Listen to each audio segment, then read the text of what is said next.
O objetivo desse vídeo vai ser mostrar o Odoo Essage, mostrar como que ele funciona, algumas funcionalidades, qual que é a diferença dele para o SaaS e muito mais. Então, para começar, eu quero entrar aqui na página de pricing para explicar quais são os componentes do Odoo Essage. Então, quando a gente está falando do Essage, a gente não está falando apenas da utilização do software Odoo, mas a gente está falando também da interface com o servidor, que possibilita desenvolvimentos, integrações, customizações que não são possíveis no SaaS por padrão. Então, o custo do Essage vai ser todos os custos atrelados ao servidor. Então, começando aqui com os workers, que vão ser as unidades de processamento, basicamente. Dá para entender como recurso de máquina, que é utilizado para computar, para, enfim, processar todas as informações, tudo que acontece dentro do Odoo. Tem uma estimativa aqui, que fica... dá uma ideia, né, de quantos workers são necessários.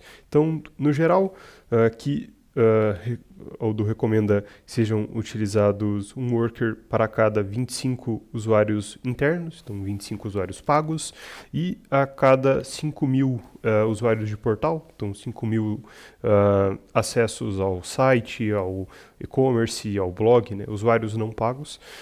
Também é necessário mais poder de processamento, mais workers para fazer todo esse processamento.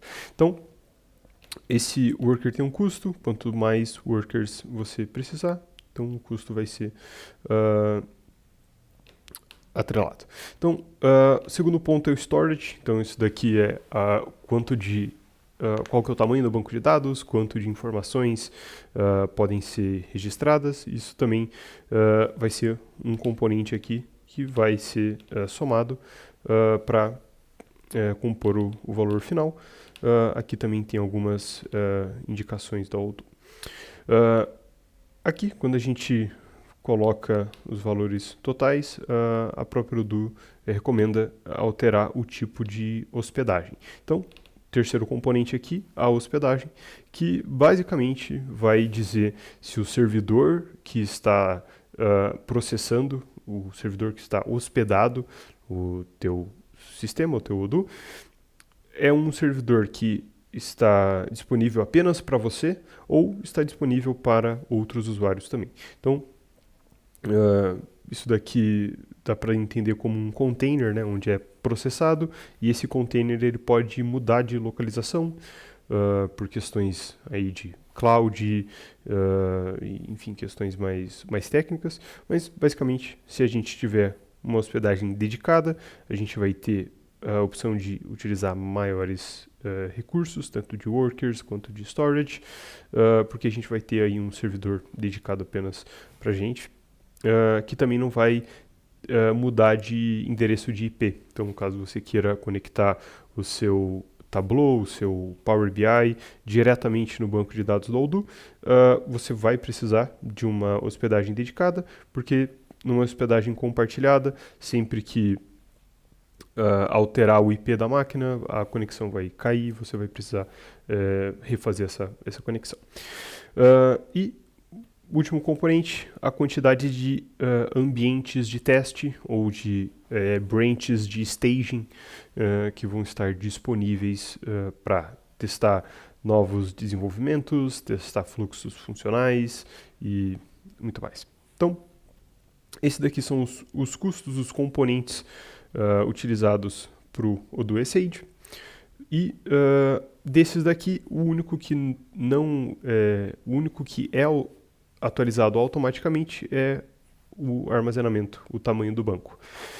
Se você tiver com um processamento muito baixo, o servidor estiver sobrecarregado, você precisa manualmente aumentar a quantidade de unidades de processamento. O Odoo não vai fazer isso automaticamente, assim como o tipo de hospedagem, e se você precisar de mais ambientes de teste, mais branches de staging, você também precisa fazer isso de maneira manual, você precisa fazer um upsell.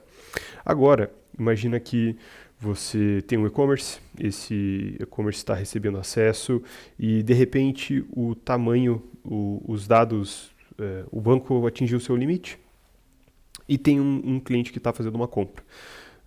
Quando ele cria um carrinho para efetuar uma compra, é criado um registro dentro da Odoo.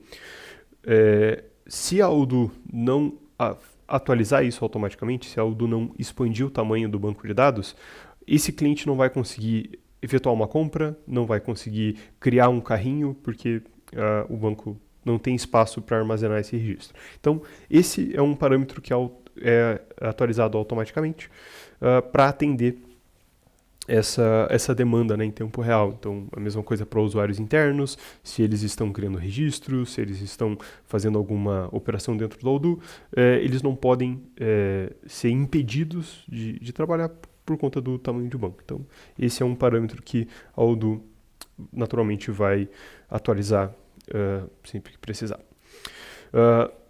Se você quiser iniciar um projeto novo, você pode colocar todos os parâmetros mínimos e ir atualizando conforme a necessidade. Isso não tem nenhum problema. Então, explicado quais são os componentes, né? Então como que a gente, o que a gente precisa entender minimamente para entender como que funciona essa interface com o servidor, como que funciona esse processamento, vamos agora criar então o nosso Odoo S8. Então a gente pode aqui na primeira tela fazer um deploy da plataforma. Aqui a gente vai ter que logar com o GitHub, porque quando a gente utiliza o Odoo S8, a gente está fazendo uma integração com o GitHub, que é onde vai ficar armazenado todo o código personalizado, enfim, todas as informações relacionadas ao desenvolvimento que vai ser feito. Então, essa integração já vai ser disponibilizada por padrão. Se você é um desenvolvedor e tem esse conhecimento mais técnico, você já sabe o que é uma pipeline automatizado para fazer o deploy aí de um novo desenvolvimento e sabe o quão maravilhoso é isso. Então, aqui você não precisa configurar nada disso. Quando você inicia um projeto, tudo já vai estar pronto. Então, você faz um commit no GitHub, isso já vai ser atualizado dentro da Odoo, e eu já vou mostrar aí como que isso acontece.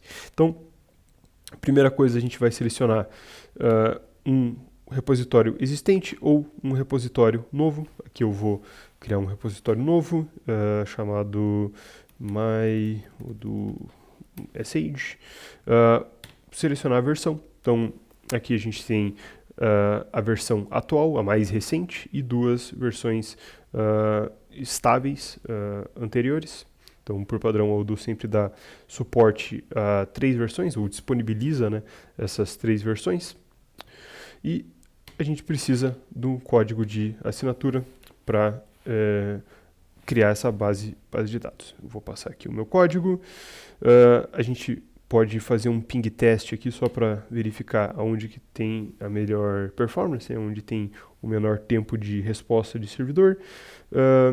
Eu estou nas Américas, então eu vou selecionar esse daqui. E a gente vai fazer o deploy do nosso projeto. Então, aqui a Odoo está integrado com o meu GitHub. Já criou um repositório. Se eu entrar lá na minha conta de GitHub, a gente vai ver um repositório com o nome myodoo S8, que é o que eu dei o nome aqui. Aqui está sendo carregado, então, a minha primeira branch, a branch main, por enquanto ela está em desenvolvimento, e enquanto ela carrega, eu vou passar aqui por alguns pontos, algumas funcionalidades gerais do Odoo S8. Então, aqui a gente está vendo uma visão geral das branches, que estão selecionadas aqui em cima. Elas são separadas em 3 ambientes, então um ambiente de desenvolvimento, um ambiente de staging, um ambiente de produção. Aqui já foi feito o deploy. Se eu quiser mover essa branch para staging ou para produção, eu posso apenas carregar dessa maneira. E selecionado uma branch, eu consigo aqui na parte lá do meio da tela ver todo o histórico do GitHub, histórico de e-mails, acessar o terminal da máquina. Então, aqui a gente já tem essa interface com o servidor, perfeito. Aqui eu estou vendo o terminal. Se eu dar um ls aqui, a gente vai ver as pastas. Se eu dar um PSQL, eu vou acessar o banco de dados, né, o Postgres, onde está armazenado todos os dados desse servidor. Editor, a gente vai acessar um Jupyter Notebook, onde eu consigo tanto acessar o terminal da máquina, como eu mostrei anteriormente, mas consigo também inspecionar todos os arquivos, enfim, toda a arquitetura da Odoo, e que eu vou mostrar aí mais em detalhe em um vídeo futuro. Mas o terminal aqui, como eu mostrei, tem a mesma coisa. Monitor, a gente pode fazer um code pro feeling e ver, enfim, performance de código, algumas coisas mais específicas dessa branch. Já vou entrar em mais detalhes também em um momento mais propício. Logs do servidor, então aqui tem os logs da instalação que foi feita, ações do servidor, acesso de usuários, tudo vai ficar logado aqui. A gente pode utilizar isso para inspecionar o que está acontecendo. Aqui eu estou vendo o log da instalação, mas também tenho o log do Odoo, por exemplo. Upgrade, sempre que tiver disponível uma nova versão, essa aba aqui vai mostrar essa opção de upgrade, pode ser feito. E por último, settings da branch. Então, aqui eu tenho settings específicas da branch que eu estou acessando. Também vou me aprofundar um pouco mais nessas configurações mais à frente. E aqui em cima, então, nessa barrinha roxa, eu tenho aí opções que são do SH e não só da branch que eu tenho selecionado. Então, primeiro, as builds, eu tenho também separado pelos ambientes que eu mostrei. Todas as builds, tendo mais builds, isso daqui vai ser populado para ver o status, logs, enfim, questões mais específicas. Status gerais, geral, né, do SH, tudo tranquilo. Logs de auditoria, configurações, aqui sim configurações do SH e não de uma branch específica. A gente pode alterar o nome do projeto aqui se for necessário, adicionar colaboradores. Esses colaboradores vão ser adicionados no GitHub e vão ter acesso aqui ao Odoo SH, mas não serão usuários internos, usuários pagos do Odoo, que é utilizado, né, no dia a dia, que é utilizado para os fluxos de trabalho. Enfim, mais informações aqui embaixo. As informações da precificação também são mostradas aqui, então quantidade de unidades de processamento, quantidade de workers, configurações, tamanho de banco, branches de staging, a gente consegue conferir tudo isso por aqui. Perfeito. Últimos dois pontos, documentação e FAQ, levam para links externos, para a gente também ter mais informações do Odoo SH. Maravilha. Bom, era isso que eu queria mostrar por enquanto. Esse daqui é um vídeo só introdutório para conhecer o Odoo SH, mostrar aí um pouquinho sobre o que é isso, rapidamente o que são esses componentes, né, o que a gente está olhando aqui e umas informaçõezinhas a mais. Fique ligado, nos próximos vídeos a gente vai entrando em casos mais específicos de desenvolvimento, vai construindo aí mais coisinhas, mais código e colocando a mão mais na prática. Perfeito? Muito obrigado, fique ligado, até mais.